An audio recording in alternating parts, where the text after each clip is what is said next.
Hi, this is Senator Justin Reedy coming to you again from Annapolis. It's the end of another week here in the General Assembly session. Things are really speeding up now, and I wanted to talk to you about a couple of developments that I've been working on this week. I've introduced a number of different pieces of legislation myself. A couple of bills of note that I thought might be of interest to you. First, I have introduced again legislation to ban the state from ever enacting a vehicle miles traveled tax, or what's known as the driving tax.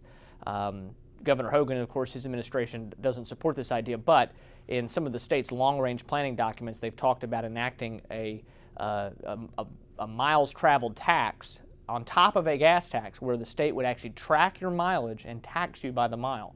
And this is something that I think would be, for a number of reasons, not just the tax issue, but also privacy issues, would be a very bad policy for our state.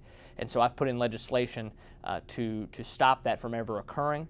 Also filed some other tax-related legislation this week to help folks who, for some reason, and it happens to lower income people particularly, where they end up paying a lot more state income tax than federal because of some inconsistencies in how our state income tax code works.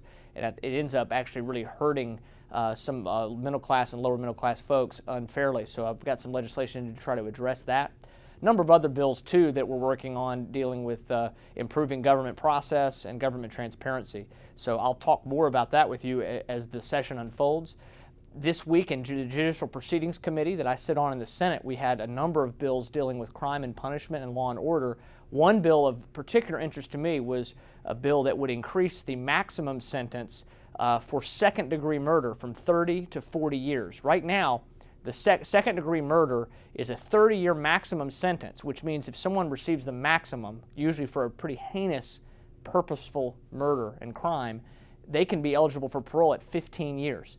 It's very hard to prove first-degree murder. First-degree murder is a 55-year max, but you have to prove premeditation, which can be very difficult, as we heard in the testimony, with jury trials to prove that someone had premeditated murder. So oftentimes second-degree murder still is a sentence that's given to people who committed very, very heinous acts against humanity. So I support pushing this maximum sentence to 40 years, and that would at least increase the parole time. They wouldn't be eligible until 20 years.